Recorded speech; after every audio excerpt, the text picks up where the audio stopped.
बिस्मिल्लाहिर्रहमानिर्रहीम अस्सलामुअलैकुम। इल्म की बात चैनल देखने वालों को राव कमर रिजवान नई वीडियो में खुशामदीद कहता है। दोस्तों, कुरान मजीद में अल्लाह ताला ने जिन कौमों का तज़किरा किया है उनके आसार आज भी दुनिया में मौजूद हैं। इन कौमों को अल्लाह ताला ने उनकी नाफरमानियों, खुदा से इनकार, रसूलों, नबियों और उनके मानने वालों पर जुल्म सितम की इंतहा कर देने पर सख्त सजाएं दी, यानी अजाब भी दिए। और कुरान में हम मुसलमानों की इबरत और रहनुमाई के लिए उनका तज़किरा किया है। हजरत नूह अलैहिस्सलाम को आदम सानी भी कहा जाता है, क्योंकि आपके अफराद खानदान और अल्लाह के हुक्म से तैयार की गई कश्ती में सवार जानवरों के अलावा हर शय पानी में गर्क कर दी गई थी। कश्ती पर 8 अफराद सवार थे।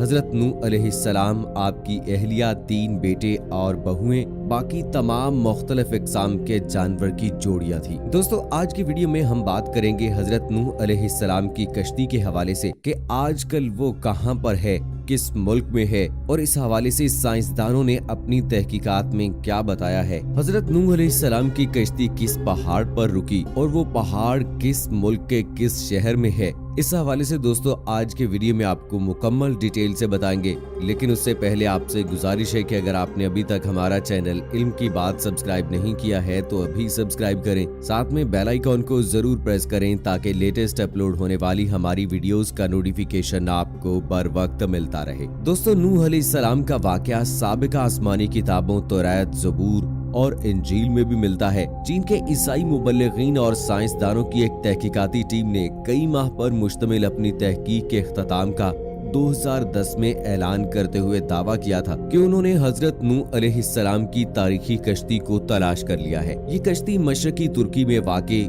कोहे रारात पर मिली है, जिसकी चोटी की बुलंदी 12,000 फीट है। माहिरीन की टीम का कहना था कि इस कश्ती की 3 मंजिलें हैं। ये कश्ती कई मीटर बर्फ के नीचे दबी हुई है। गुज़श्ता 200 बरसों से 1 दर्जन से ज्यादा टीमें हजरत नूह अलैहिस्सलाम की कश्ती को तलाश कर रही थी, जिसके बारे में कुरान पाक में आता है कि वो एक चोटी से टकराकर रुक गई थी। चीन के माहिरीन की इस रिपोर्ट को अमरीकी साइंसदानों ने मानने से इनकार किया है। उनका कहना है कि कश्ती की लकड़ी के नमूने जो फॉरेंसिक जांच के लिए भेजे गए थे इतने पुराने नहीं हैं कि इसके बारे में वसूख से कहा जा सके कि ये हजरत नूह अलैहिस्सलाम के दौर की कश्ती है। जबकि चीनी माहिरीन की टीम का दावा है कि वो 99.9% यकीन से कह सकते हैं कि ये वही कश्ती है जो हजरत नूह अलैहिस्सलाम ने 4800 साल पहले अल्लाह के हुक्म से बनाई थी। माहिरीन का कहना है कि इस कश्ती की 3 मंजिलें हैं और इसमें कई बड़े बड़े कमरे हैं। इन कमरों में लकड़ी के सतून हैं। अरब अखबारात ने भी इस ज़मन में सवाल उठाए थे कि क्या वाकई ये हजरत नूह अलैहिस्सलाम की कश्ती है।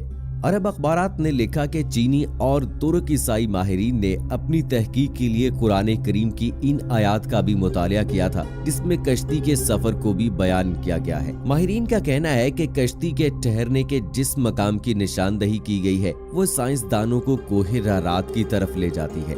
गुज़श्ता 20 बरसों में कई साइंसदानों ने कोहे अरारात का दौरा किया। इनमें से कुछ एक ने पहाड़ी पर बनी कश्ती की शक्ल की चट्टान को ही हजरत नूह की कश्ती करार दे दिया। लेकिन चीनी और तुर्क माहिरीन ने पहाड़ के इस बर्फीले मकाम पर तहकीकात की जहां दर्जा हरारत -60 डिग्री होता है और पहाड़ के जिस हिस्से में कश्ती की बाकियात दरियाफ्त हुई हैं वो इंतहाई ढलवान और खतरनाक है। रिपोर्ट के मुताबिक इस टीम ने 60 मुख्तलिफ मकामात से हजरत नूह अलैहिस्सलाम की कश्ती का मुशाहिदा किया। ये कश्ती कई जगहों से टूटी हुई है, ताहम मुकम्मल तबाह इसलिए नहीं हुई कि ये बर्फ की दबीज तह में दबी हुई है। कश्ती टूटी हुई होने की वजह से माहिरीन उसके अंदर दाखिल हो पाए। चीनी माहिर वेंग चेंग ने बाज़ाब्ता एक प्रेस कॉन्फ्रेंस मुनक्किद करके अपनी तहकीक से आगाह किया था। कश्ती का मुआयना करने वाले एक चीनी माहिर का कहना है कि कश्ती का हर कमरा 5 मीटर ऊंचा है। इसमें कोई भी जानवर आसानी से समा सकता था। चीनी माहिरीन ने रेडियो कार्बन टेक्नोलॉजी से कश्ती के टुकड़ों का मुशाहिदा किया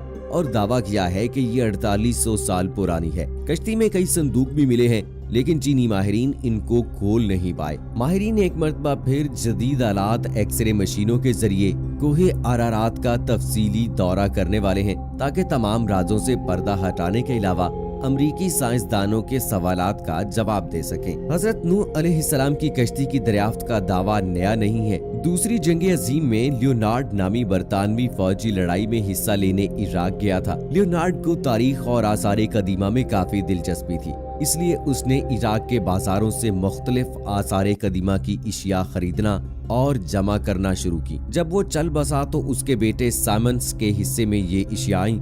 उसने ये इशिया बरतानिया के म्यूजियम के हवाले कर दी। ब्रिटिश म्यूजियम से वाबस्ता माहिर आसार कदीमा औरुंग फिंकल ने इन इशिया का मुआयना किया। इसमें एक तख्ती भी है जिस पर कदीम अशूरी जुबान में कुछ लिखा था। सख्त मट्टी से बनी इस तख्ती पर लिखी इबारत का जब उन्होंने तर्जमा किया तो वो हैरान रह गए। तख्ती पर दर्ज था, जब इंसानों के गुनाह बढ़ गए तो खुदा इनसे नाराज हो गया और फिर इनसे गुनाहगारों को पानी में डुबोने का फैसला किया। तब फरिश्तों ने वादी दजला और फरात में आबाद एक नेक इंसान यानी हजरत नूह अलैहिस्सलाम तक खुदा का ये पैगाम पहुंचाया कि वो कश्ती तैयार करें और इसमें नेक लोगों के अलावा तमाम जानदारों का एक एक जोड़ा भी सवार कर लें। इस तख्ती में कश्ती को इतना बड़ा बताया गया है कि वो फुटबॉल के एक स्टेडियम के बराबर थी। माहिरीन ने अंदाजा लगाया है कि ये तख्ती 4000 बरस पुरानी है, यानी हजरत ईसा अलैहिस्सलाम से 2000 बरस पहले की है। इस तरह तूफान नूह का एक और ठोस सबूत दुनिया के हाथ बहुत पहले ही लग चुका है। आमतौर पर मजहब खसूसन इस्लाम के मुनकरीन इन वाकयात को अफसानवी किस्से करार देते हैं। ये तमाम सबूत उनकी आंखें खोलने के लिए काफी हैं। इस तख्ती पर यह भी लिखा है कि नूह की कश्ती आजकल की कश्तियों की तरह लंबी नहीं थी, बैजवी यानी अंडे नुमा थी। उस जमाने में दजला और फरात में इसी तर्ज की कश्तियां चलती थीं। कश्ती के ठहरने के मकाम के बारे में कुरान मजीद की सूरह हूद की आयत नंबर 44 में बताया गया है कि वो एक बुलंद मकाम यानी जूदी पर जाकर रुकी थी। इराक और शाम के कदीम बाशिंदे बाबल के दौर में ये समझते थे कि कश्ती कोहे करदा पर ठहरी थी। ये मशहूर पहाड़ जजीरा इब्ने उमर के करीब वाक़ है। ये मकाम भी अब तुर्की के हिस्से में है, ताहम इराक की सरहद इससे मुत्तसिल है। मुस्लिम साइंसदानों तारीख दानों ने कोहे करदा को ही नूह की कश्ती का ठहराव का मकाम करार दिया है। इसलिए ये पहाड़ मुसलमानों में कोहे जूदी के नाम से मशहूर हो गया। ताहम ईसाई मुबल्लिगीन का कहना है कि कश्ती कोहे अरारात पर जाकर रुकी थी। ये पहाड़ आर्मीनिया और तुर्की की सरहद पर है। आर्मीनिया में 301 ईस्वी में ही ईसाईयत को सरकारी मजहब करार दिया गया था। इसलिए कहा जाता है कि इस मुल्क की अहमियत बढ़ाने के लिए कोहे अरारात को नूह की कश्ती का मकाम करार दिया गया और अब साइंसदानों और माहिरीन ने इस कश्ती को इसी मकाम पर तलाश करने का दावा किया है। कोहे जूदी यानी कोहे करदा वादी दजला और फरात के करीब वाक़ है, जबकि कोहे अरारात इस वादी से कई 100 मील दूर है। इसलिए इस दावे में उलझन पाई जाती है। हजरत नूह अलैहिस्सलाम को आदम सानी के अलावा शेखुल अनबिया का भी खिताब अता हुआ है, क्योंकि वो पहले पैगंबर हैं जो इंसानियत की तरफ भेजे गए। कुरान पाक में हजरत नूह अलैहिस्सलाम का नाम 73 मरतबा आया है। उनकी उम्र 900 साल थी। हजरत नूह अलैहिस्सलाम मौजूदा इराक में आबाद एक कौम के पास नबी बनाकर भेजे गए थे। जब बहुत वाज़ो नसीहत के बावजूद भी कौम ने सरकशी न छोड़ी तो अल्लाह ताला से आपने अपनी कौम के लिए अजाब मांगा। अल्लाह ने आपको एक कश्ती बनाने का हुक्म दिया। 2 साल की मुद्दत में कश्ती तैयार हुई, जिसकी लंबाई 300 गज, चौड़ाई 50 गज और ऊंचाई 30 गज थी। जब अजाब आया तो आसमान से मुसलसल बारिश होने लगी और जमीन से चश्मे उबलने लगे। हर शय गर्क हो गई। हजरत नूह अलैहिस्सलाम की कश्ती 6 माह 8 दिन पानी पर तैरती रही और 10 मुहर्रम उल हराम को जूदी पहाड़ पर जाकर ठहर गई। कई दिन तक पानी उतरता रहा। इसके बाद जब खुश्की पैदा हुई तो हजरत नूह अलैहिस्सलाम ने खसरान शहर बसाया और एक मस्जिद बनाई जिसका नाम समानीन था। हजरत नूह अलैहिस्सलाम तूफान के बाद सिर्फ 60 बरस जिंदा रहे। उनका मजार आज भी लबनान में मौजूद है। दोस्तों, साइंसी तहकीकात कुछ भी हों, लेकिन हमारा ईमान है कि ये सब कुछ अल्लाह ही बेहतर जानता है और जो कुरान और हदीस में हमें बता दिया गया है, जो आसमानी किताबों में बताया गया है अल्लाह ताला की जानिब से, बस वही सच है। दोस्तों, अल्लाह से दुआ है कि अल्लाह ताला हमारा खात्मा ईमान पर फरमाए। आमीन सुम्मा आमीन। दोस्तों, इसी के साथ मुझे अगली वीडियो तक इजाजत दीजिए। फी अमानिल्लाह।